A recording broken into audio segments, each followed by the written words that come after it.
Students, we're now moving into the Q&A session. When you ask a question, please stand up. Respected Khenpo Sodargye, when we find ourselves at a crossroads in life, how should we choose our path?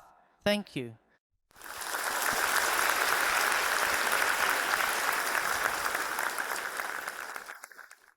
You know, each and every one of us stands at the crossroads of life. I once wrote a song, the lyrics go something like this. We all stand at the crossroads of life. On one side is light, on the other darkness. Which path you take, and that's entirely up to you. You know, when I myself stand at such a crossroads, if I have the wisdom, when the moment comes to choose my own path, I can make that choice on my own. But if I'm truly lost, with no sense of direction, wandering in the dark, then I must turn to those who have already walked this road, my teachers, my parents, my elders. I should ask them, what kind of person should I become? Because they've been through it all. I was just speaking with some of the teachers here, and though our conversation was brief, many of them have lived through war and upheaval. They've weathered life's storms and hardships. They know what kind of road you should take. Even a single sentence from them might be enough to light your way out of the darkness. That's why we so strongly encourage people, when you're at a crossroads, go to your elders. And there's another path as well. Read the great classical texts, the writings of the sages. The wisdom in those books can show us a truly remarkable way forward. But whatever you do, don't spend your life glued to the screen, watching pornography, violent content, comics and animations, all the things you enjoy most. None of that will show you how to live well. When you're 60 or 70 years old, you may look back and realize that all those shows and movies actually did you harm. They weren't necessarily good for your life. So the things you love most aren't always the best for you. And the things you resist, they just might be exactly what you need. Because right now, studying, gaining real knowledge feels hard and painful, but it's genuinely good for you. And if someone encourages you to embrace Buddhism, maybe you can't quite feel that faith yet, but in truth, it's deeply beneficial. So some of the paths that look narrow at the entrance, once you push through the difficulty, they open up into the light. Someone may open a great door for you, but stepping through it doesn't always feel pleasant right away. Go ahead, raise your hand.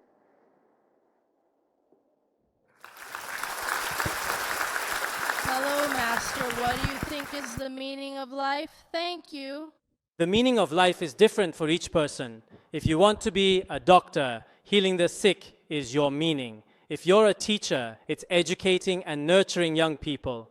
If you want to be a farmer, then planting well, harvesting your crops, and storing grain, that is your meaning.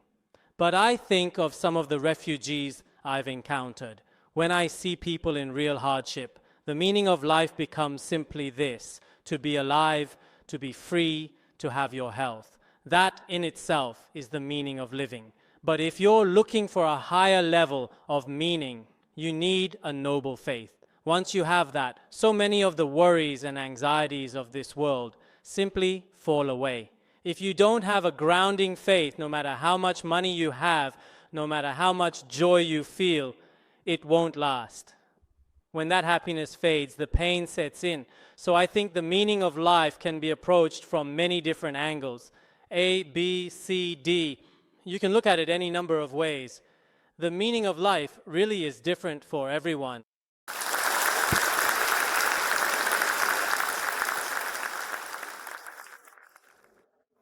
Respected Master, how should I treat my siblings and friends? Thank you. With siblings and friends, the key is not to quarrel and to treat others with consistent kindness. Simply put, I try to approach every person with a genuinely warm and compassionate heart.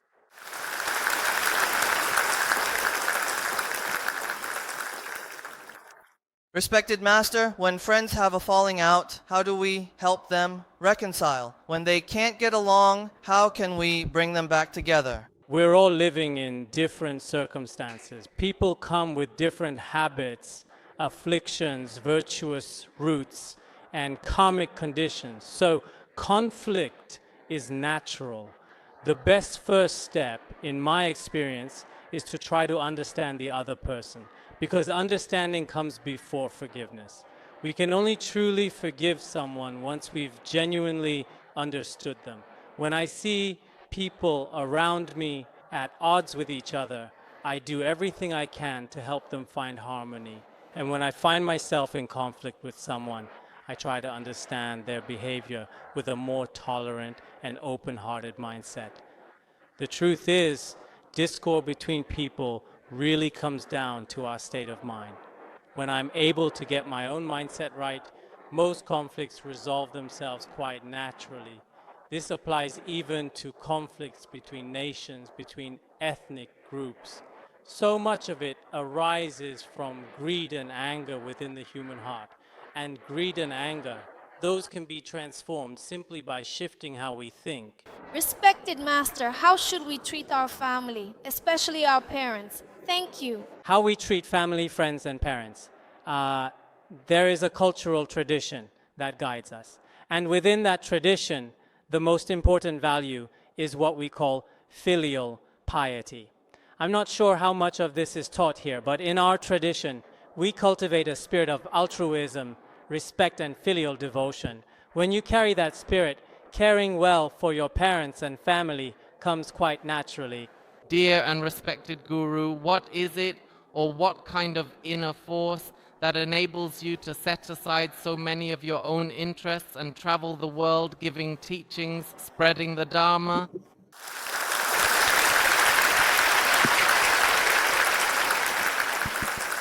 Actually, I don't really see it as setting aside my own interests, because I genuinely love connecting with people. In these conversations, I myself learn a great deal.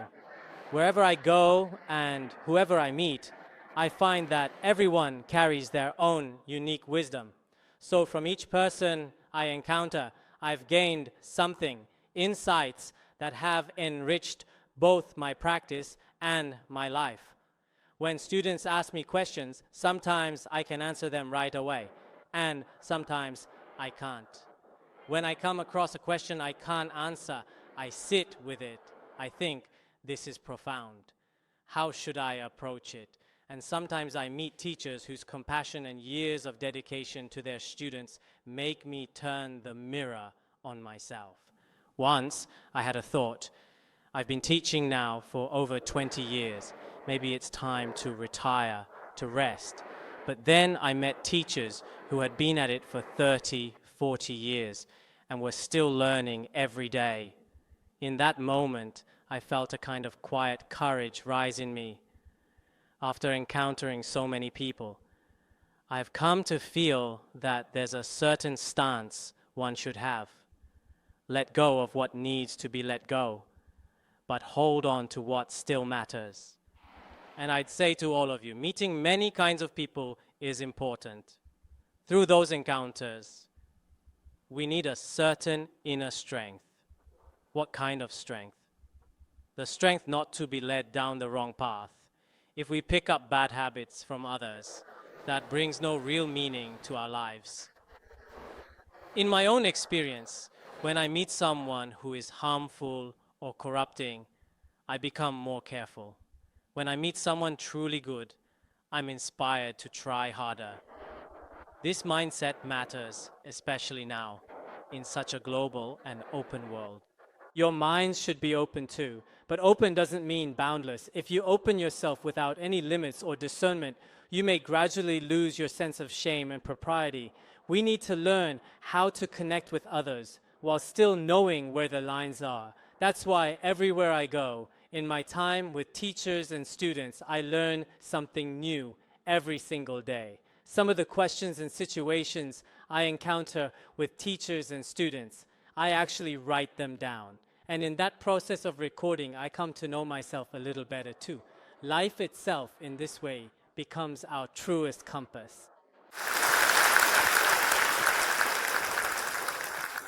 Respected Master, what role does Buddhism play in the development of society? Thank you.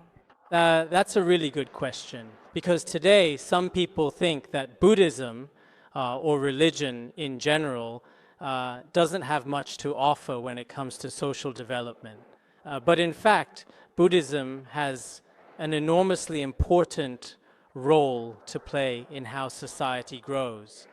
I believe that real social development isn't simply about rising GDP numbers, and it's not just about outward material growth. In some countries, the skyscrapers keep getting taller, but people's inner sense of happiness keeps declining. So, is that society advancing or going backwards? It's worth thinking about. Buddhism focuses on the balance between the material and the spiritual. Material development needs to go hand in hand with inner development. If our inner life doesn't grow, then no matter how much material progress there is, it ultimately brings people tremendous suffering. When we look back through history, certain nations and rulers, relying on power and influence, used exploitation and oppression to maintain their hold on people. When we look at that now, it's very easy to see clearly.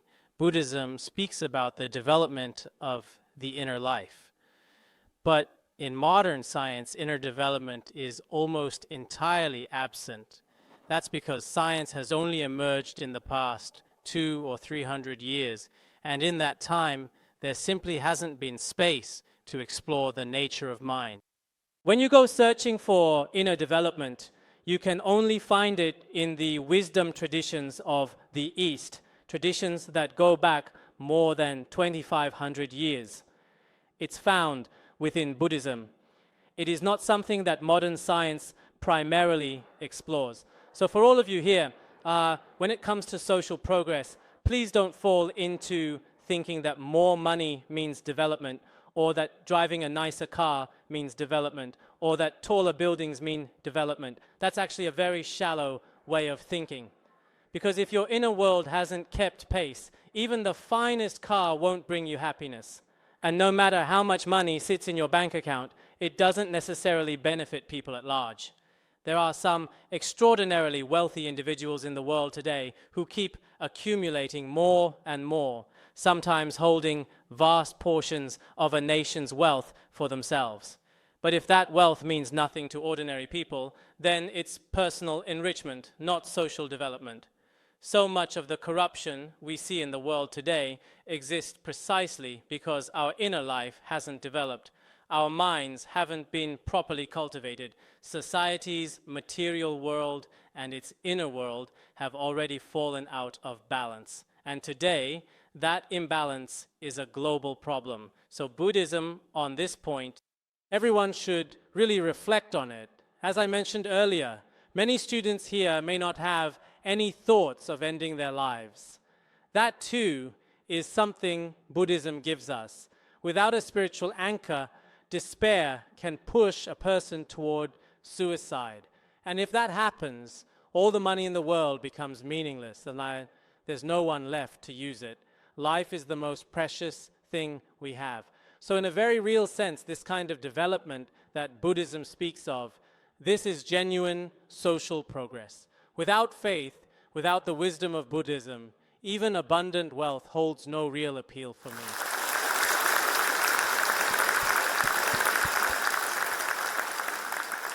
Respected Master, what do you believe it takes to truly become a successful person? Thank you. A lot of people today think that success means becoming a powerful leader or a wealthy entrepreneur. Only those people count as successful. Most of what passes for success theory today is really just business strategy. In my view, real success is being able to help others and being genuinely happy yourself. It's bringing joy to your family, a home where people don't argue all the time. It's not going through each day with a furrowed brow, but meeting life with a lightness of heart. And whatever you face, having the courage to face it.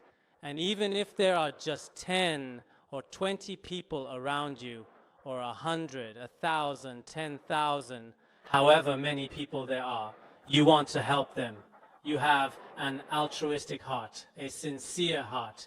And if that altruistic spirit grows even wider, extending care to animals, to all the suffering beings in this world, that, to me, is the mark of a truly successful person.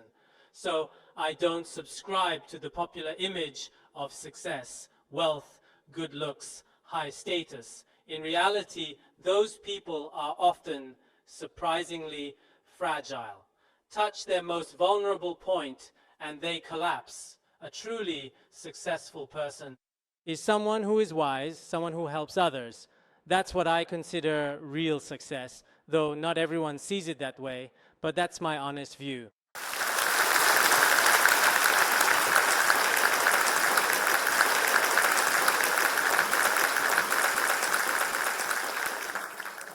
Respected Master, why do we need to have religious faith? There are all kinds of beliefs in this world. Buddhism is one of them. Christianity, Islam, and then there's what many people today call faith in money.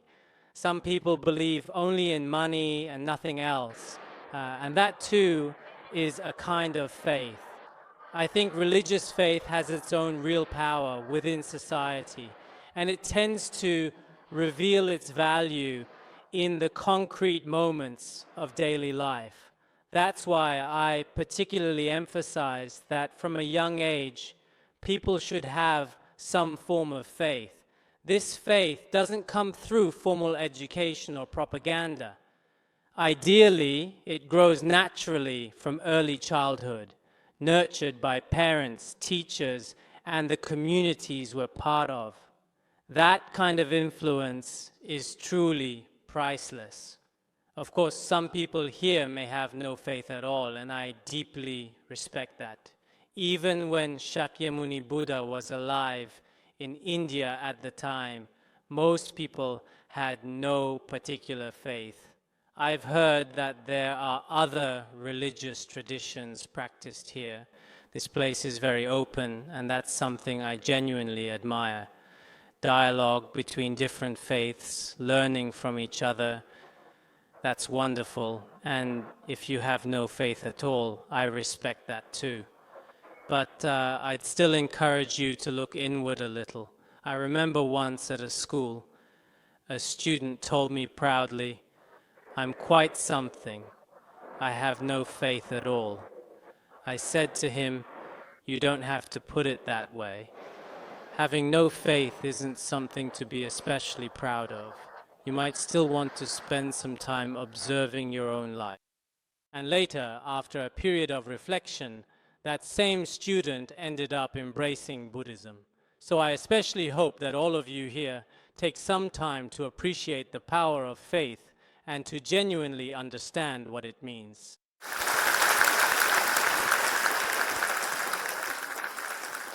Respected Master, where do we come from in this life? And where do we go after death? If you study Buddhism and learn the Dharma, you will surely come to understand.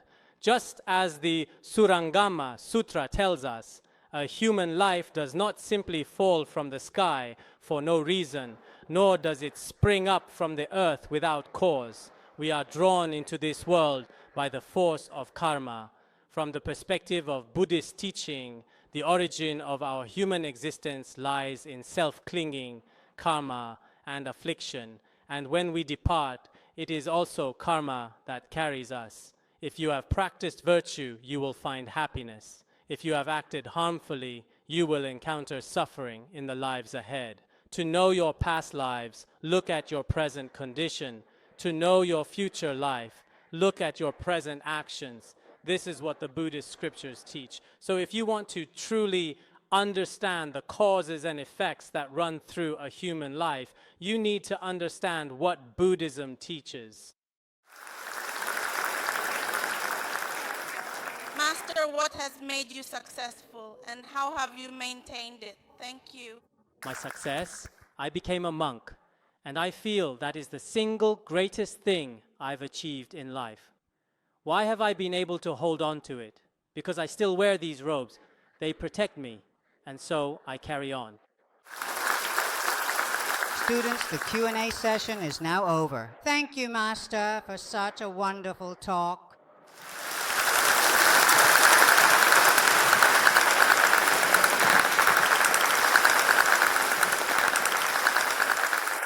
Students, in recent years, the Master has regularly engaged with students both at home and abroad on topics such as environmental protection, peace, ethics, and interreligious dialogue. He has initiated and co-organized the World Youth Buddhist Symposium, bringing together the wisdom of Buddhism and modern science in the hope of uplifting the well-being of all living beings. He inspires young people to pursue their goals with unwavering dedication. The Master's deep commitment to education and his boundless compassion have earned him the admiration of all. Thank you.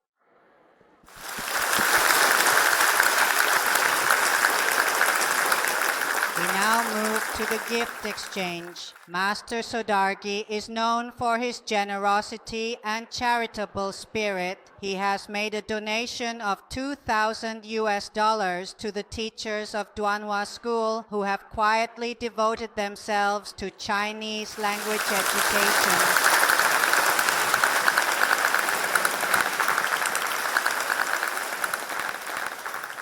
Please join me in warmly welcoming Master Sodargye and all members of his delegation. The welcoming ceremony is now concluded. All students, please rise and respectfully see of the Master.